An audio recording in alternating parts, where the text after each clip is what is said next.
ॐ नमः शिवाय। ॐ नमः शिवाय।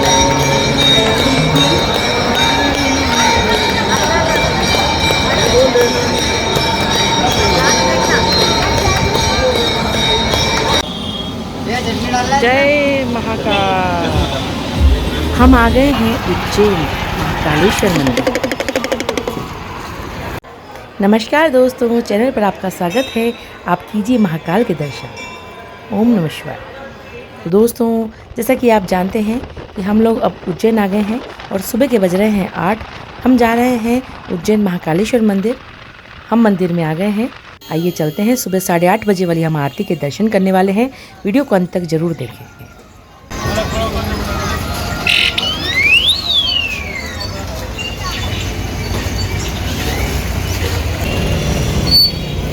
तो हम जा रहे हैं महाकाल के दर्शन करने। अब जय महाकाल। जैसा कि आप सभी जानते हैं कि महाकालेश्वर मंदिर भारत के 12 ज्योतिर्लिंग में से एक है। यह मध्य प्रदेश राज्य के उज्जैन नगर में स्थित है। महाकालेश्वर भगवान का प्रमुख मंदिर है। पुराणों, महाभारत और कालिदास जैसे महाकवियों की रचनाओं में इस मंदिर का मनोहर वर्णन मिलता है। स्वयंभू, भव्य और दक्षिणमुखी होने के कारण महाकालेश्वर महादेव की अत्यंत पूर्णदायी महत्ता है। इसके दर्शन मात्र से ही मोक्ष की प्राप्ति हो जाती है, ऐसी मान्यता है। तो आइए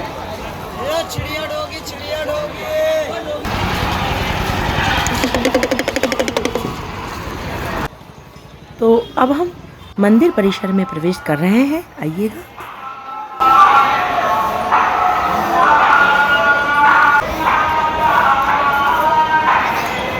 दोस्तों, ईसवी पूर्व 6ठी शताब्दी से धर्म ग्रंथों में उज्जैन के महाकाल मंदिर का उल्लेख मिलता रहा है। उज्जैन के राजा प्रघोत के काल से लेकर ईसवी पूर्व 2री शताब्दी तक महाकाल मंदिर के अवशेष प्राप्त होते हैं, अर्थात मंदिर की स्थापना भी इसी समय हुई है।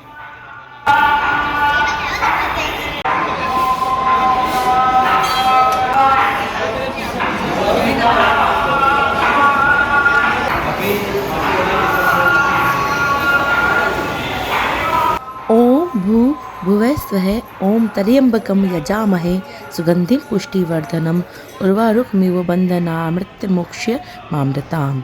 ये इसका मंत्र है।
हर हर महादेव।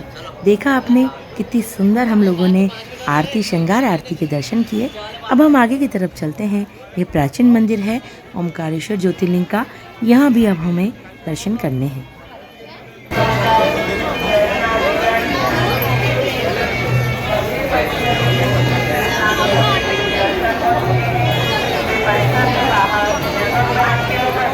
दोस्तों, उज्जैन का एक ही राजा है और वह है महाकाल बाबा। एक बात और बता दें कि महाकालेश्वर दर्शन करने के बाद प्राचीन मंदिर के दर्शन करने भी अनिवार्य होते हैं। जी हाँ दोस्तों, तो यही जूना महाकाल है। और महाकाल के दर्शन करने के बाद हम यहाँ आए हैं। यह मंदिर महाकाल प्रांगण में ही स्थित है। देखिएगा। काल के 2 अर्थ होते हैं, एक समय और दूसरा मृत्यु। महाकाल को महाकाल इसलिए कहा जाता है कि प्राचीन समय में यहीं से संपूर्ण विश्व का मानक समय निर्धारित होता था। इसलिए इस ज्योतिर्लिंग का नाम महाकालेश्वर रखा था। महाकालेश्वर ज्योतिर्लिंग के 3 भाग हैं। जी हाँ दोस्तों, वर्तमान में महाकालेश्वर ज्योतिर्लिंग 3 खंडों में विभाजित है, जिसके निचले खंड में महाकालेश्वर, मध्य खंड में ओमकारेश्वर और ऊपरी खंड में श्री नागचंद्रेश्वर मंदिर स्थित है। जी हाँ, नागचंद्रेश्वर शिवलिंग के दर्शन वर्ष में एक बार नागपंचमी के दिन ही किए जाते हैं। उज्जैन के राजा महाकाल बाबा श्रावण मास में प्रति सोमवार नगर भ्रमण करते हैं और अपनी प्रजा को देखते हैं। पौराणिक कथा के अनुसार इस शिवलिंग की स्थापना राजा चंद्रसेन और गोप बालक की कथा से जुड़ी हुई है। कथा से हनुमान जी का भी संबंध जुड़ा हुआ है।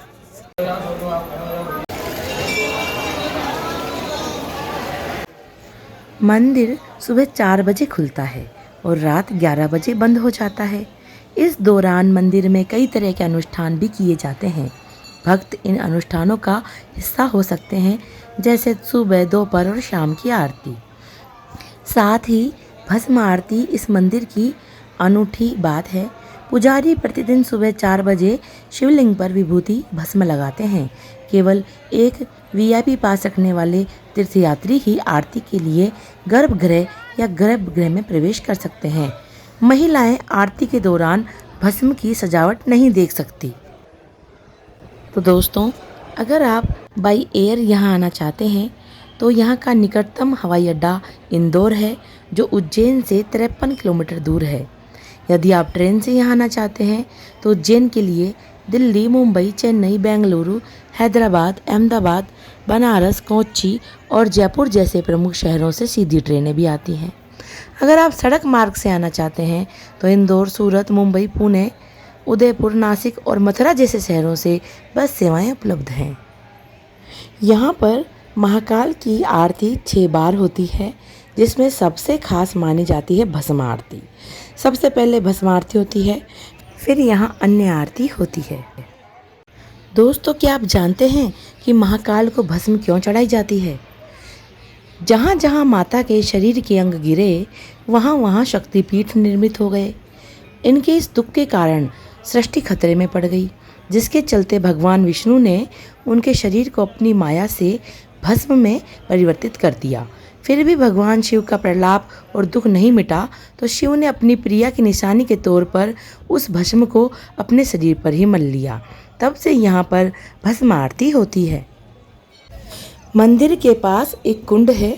ऐसा माना जाता है कि इसमें नहाने से सभी पाप धुल जाते हैं।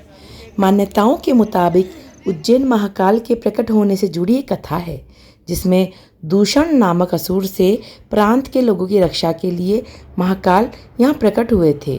फिर जब दूषण का वध करने के बाद भक्तों ने शिवजी से उज्जैन में ही रहने की प्रार्थना की, तो भगवान शिव महाकाल ज्योतिर्लिंगों के रूप में यहाँ प्रकट हुए।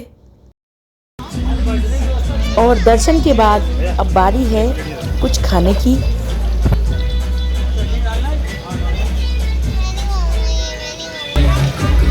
ब्रेड पकोड़े बन रहे हैं साथ में ना, मैं तो वो लूँगी साबूदाने। व्रत है मेरा आज का, सावन चल रहे हैं ना।